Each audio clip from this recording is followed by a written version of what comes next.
So, how do we decide who gets what in a society? I mean, it's one of the oldest, toughest questions we've ever faced. Today, we're going to dive into some of the most powerful ideas ever cooked up to try and answer it. But first, to really get why this matters so much, we need to take a hard look at the world we're actually living in right now.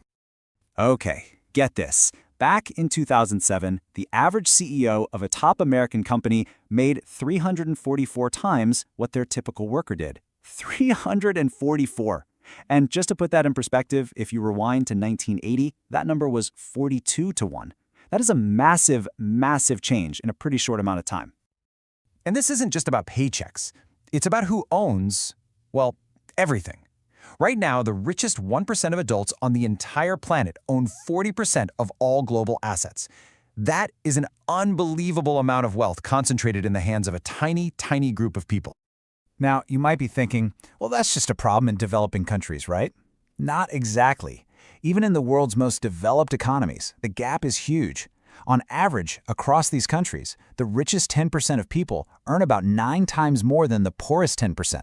So yeah, this level of inequality is right here in our own backyards. And that brings us right to the heart of it all. Is this fair? Is the world with this kind of inequality just?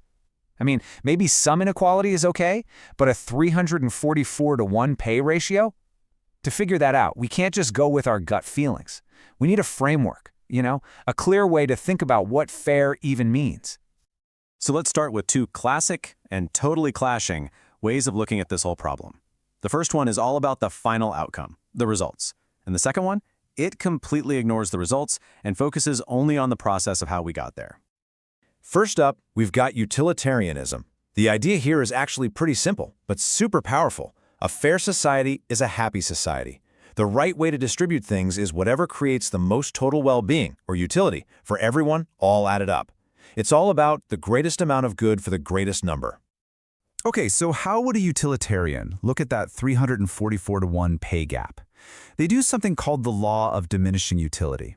Basically, a dollar means a whole lot more to someone who has nothing than it does to a millionaire. So from this point of view, moving resources from the super rich to the very poor almost always increases the total amount of happiness in the world. Makes sense, right? But, and this is a big but, what if maximizing happiness means stomping all over someone's rights? Let's take a crazy example. What if forcing one healthy person to give a kidney to someone who needs it would create more total happiness? If you take utilitarianism to its logical extreme, it might say that's the right thing to do. And for a lot of us, yeah, that just doesn't sit right at all. So that leads us to a completely opposite view, libertarianism. For a libertarian, the final scoreboard of who has what, whether it's equal or super unequal, is totally irrelevant. All that matters is how we got there. Was every single step voluntary? Did anyone's rights get violated? If the process was fair, the outcome is fair. Period. The philosopher Robert Nozick came up with this brilliant little story to explain it. Imagine we start with a society where wealth is distributed perfectly fairly. Let's call it D1. Now, basketball legend Wilt Chamberlain signs a contract where he gets an extra 25 cents for every ticket sold. 1 million fans are totally happy to pay it to watch him play. What's the result? A new, unequal society, D2, where Wilt is way richer. And here is the knockout punch from the libertarians. Every single person freely chose to give Wilt their quarter. Nobody was forced. So if the starting point was fair and every single step along the way was voluntary, how on earth can the end result be unjust? To stop this, a government would basically have to step in and forbid people from making their own free choices with their own money, and that's a huge violation of liberty. So now it feels like we're stuck, right? It's a total clash between maximizing happiness and protecting freedom. But what if there's another way to think about this? What if we could design a fair society from a completely neutral point of view? That is the revolutionary idea behind our next framework. The philosopher John Rawls asks us to do a thought experiment. Imagine you are in an original position, behind what he calls a veil of ignorance. You get to design the basic rules for a brand new society, but here's the catch. You have no idea who you're going to be in it. You don't know your race, your gender, your talents, or whether you'll be born rich or poor. What kind of rules would you pick then? Rawls argues that from behind that veil, we'd all choose something called the difference principle. You'd be okay with some inequality. You wouldn't demand perfect equality, but only if that inequality works out to be the biggest possible benefit for the people at the very bottom. You'd let someone get rich, but only if them getting rich also lifts up the poorest person more than any other possible system would. Okay, let's see how this actually works. Imagine you're behind the veil, ready to be born, and you have to pick one of these societies. You don't know if you'll be rich, middle class, or poor, so you're going to play it safe, right? You'd look for the society where the worst-case scenario is the best it can be. And on this chart, that's the Scandinavian model. Why? Because it guarantees the poorest person still gets $20,000, which is way better than the worst-case scenario in any of the other options. Okay, so far all the theories we've looked at, utilitarianism, libertarianism, and Rawls's idea, they're all focused on how we divvy up resources like money and rights. But our final approach, from the economist Amartya Sen, asks a totally different question. What are people actually able to do and be with the resources they have? This is called the capabilities approach, and it says a just society isn't one that just hands out the same stuff to everyone.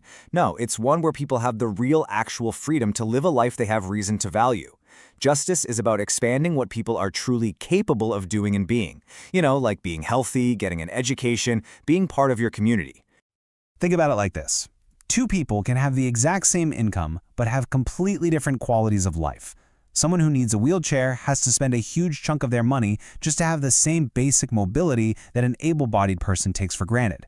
It's a perfect example of how equal resources don't mean equal capabilities. Having the formal freedom to go somewhere isn't the same as having the real freedom to actually get there.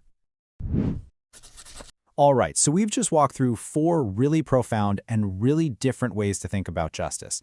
And the goal here isn't to pick a winner. It's to see them as a toolkit, 4 powerful lenses we can use to look at our own world a little differently. So the next time you see some big inequality out there in the world, you now have 4 powerful questions you can ask. First, does this create the most good for the most people? Second, did this happen because of free and fair choices? Third, would we all agree to this system if we didn't know where we'd end up? And finally, does this system give people the real freedom to live a good life? Each one of these lenses shows us something different, something really important about how our society is built. And that leaves us with one last question to chew on. As you look at the world around you, from global wealth gaps to the opportunities in your own town, which of these lenses helps you see things most clearly?